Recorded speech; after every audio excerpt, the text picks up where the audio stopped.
What's happening good, everybody? Eli's dad here, and welcome back to Project Eli, where we educate, lead, and inspire. Our principal topic for today is going to be some unusual principles for success. Why don't you join Eli and me as we move forward in his tutelage?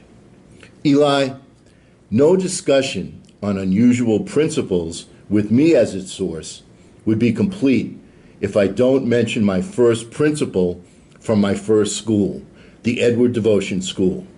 By the way, just a small bit of trivia.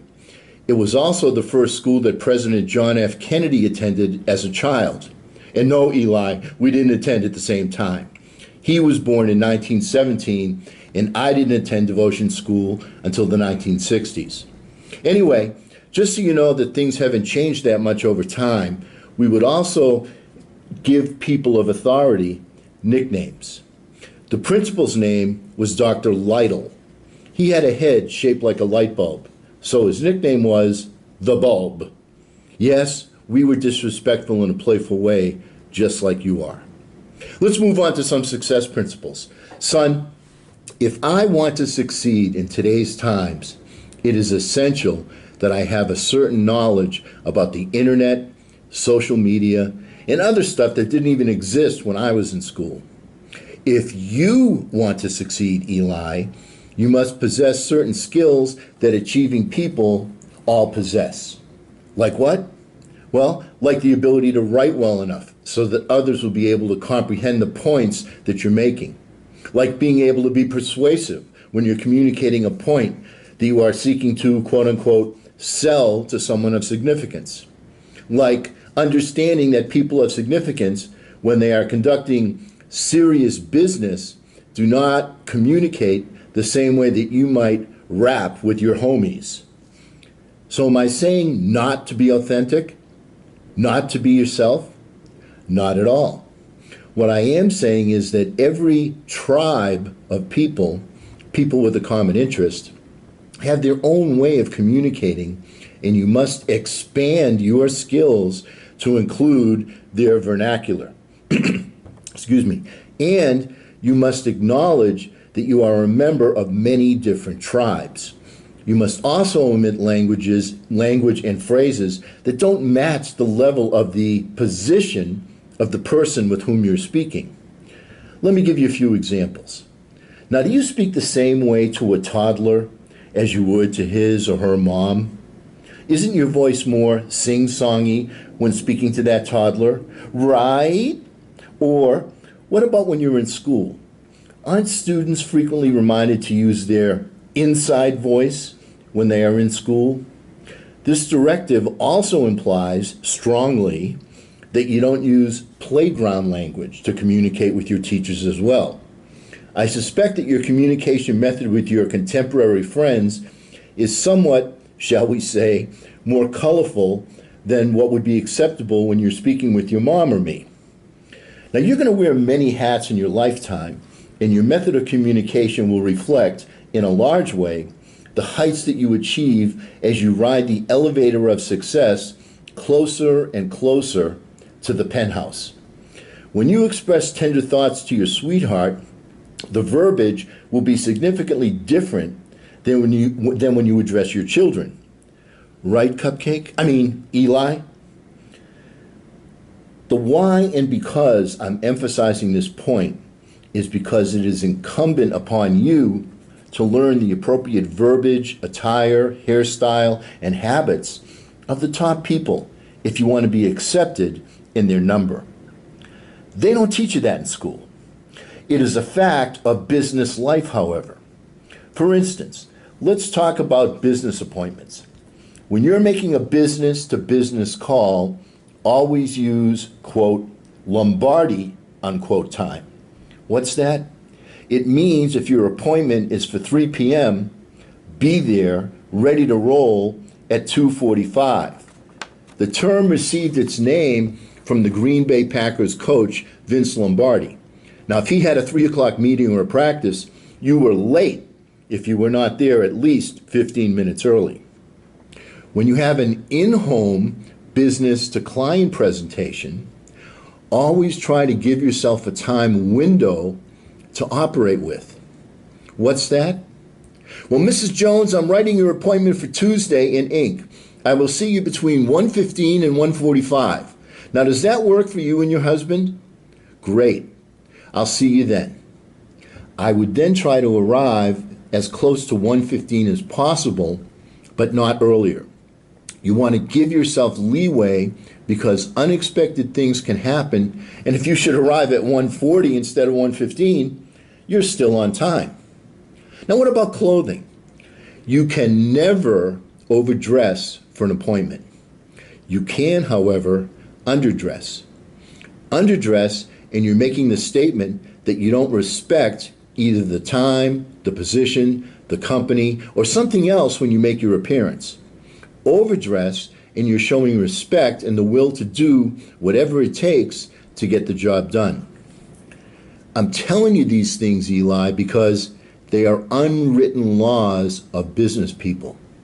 Remember, if you let the contemporary world set expectations for you, it'll start low and it'll stay there.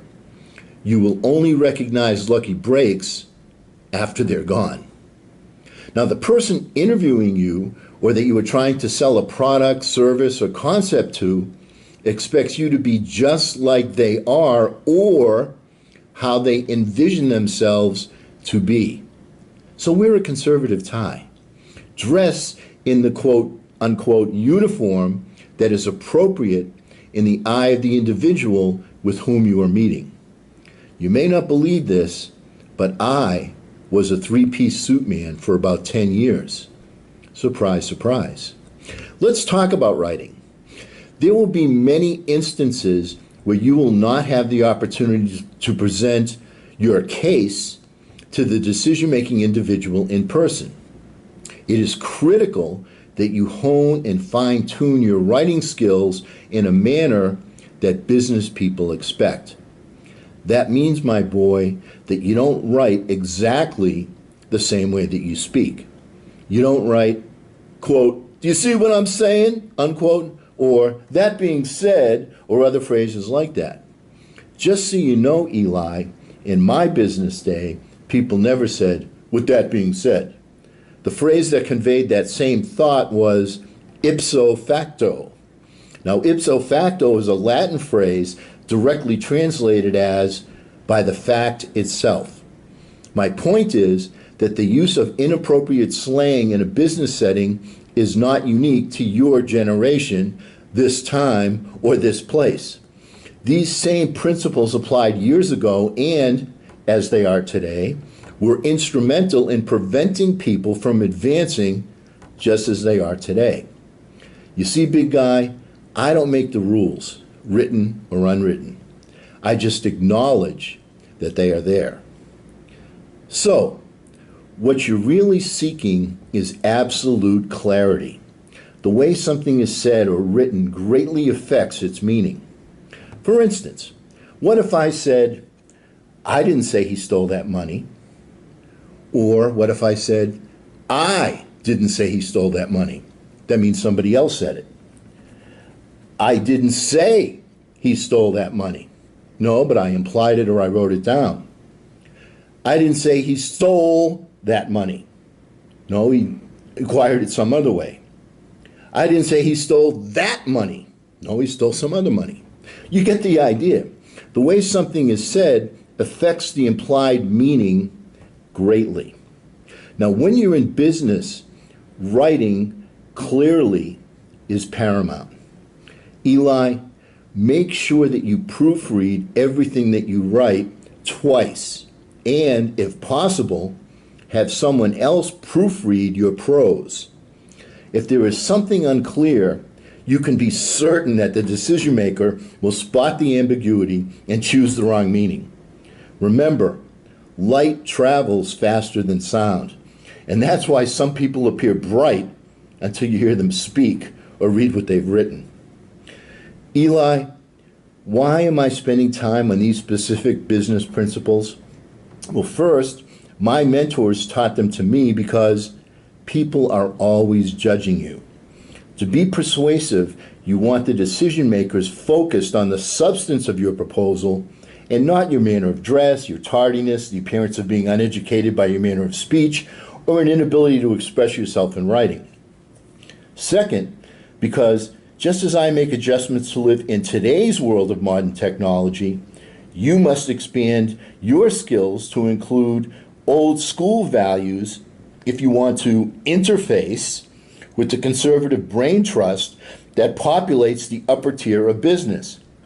You will find that those having offices on the top floors cling to the basic principles of success conservatively because those principles are what brought them to their positions of stature. Chief amongst them, those principles, is to trust their gut. That's why it's important to be cognizant that you are being judged by their standards and not the standards of your contemporaries. Now, I have a personal story to tell you about relationships with the higher-ups.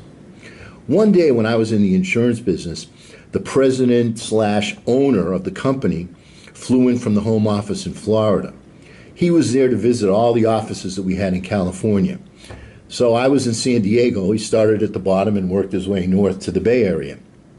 I was managing, like I said, San Diego at that time, and my main mentor, Mr. Anderson, was the de facto leader of the company, and he ran the day-to-day operation of some 25 offices. Now, the president was somewhat out of the loop, and on the day that it was somewhat out of the loop on the day-to-day functions. Now, after attending and speaking to my daily focus meeting, he made a suggestion to me that was completely contrary to the modus operandi of a functioning office. I explained to him the why and because his suggestion was inappropriate. The next day, I received a phone call from Bob Anderson. Now, he agreed with everything that I had said to the president. He also taught me a lesson that I want to share with you, Eli. Bob asked me if I knew that the president wasn't involved in the day-to-day operation of our offices. I said that I did know that. He said, "Eli's dad, next time you have a situation like that, all you have to say is, 'I'll take it under advisement. Thanks for your suggestion.'" I learned a little bit about tact that day. In summary, there are a couple of important points to be retained. First, when you're seeking to advance a cause, a product, or yourself, the manner in which you act is critical because before any of your ideas or concepts are judged, you are judged by your appearance, your speaking and your writing skills, and your promptness. Fair or not, that's the way it is. Cause and effect makes these truths a science to adhere to. Thus, the person on one side of the desk might refer to this science as some minor butt kissing, while the person on the other side of the desk refers to this science as good decision making and respect. How silly is it, Eli, to lose a job opportunity because you refuse to wear a tie or because you must communicate the way your posse communicates? Fight the fights worth fighting. Give unto Caesar what is Caesar's, and don't let pride get in the way of your pocketbook. Well, it appears that I'm out of cliches. Let me hasten to remind you that cliches become cliches because there's usually an element of truth to them. Please add Project Eli to your schedule, because next time that we meet, our topic will be, you are a unique individual, just like everybody else. And to ensure that you don't miss that, please be sure that you've subscribed by clicking the red subscribe icon. Eli also recommends that you click the bell too, so you make sure that you get notified. Isn't he a chip off the old block? His mom wants me to tell him to clean up his room in the description box. Instead, I left a tidbit for you. Our thought for the day is from football coach Herman Edwards. It is, your problems are never bigger than your purpose. And because we never end a meeting on a philosophical note, Let's get out there and charge! I'm Eli's dad.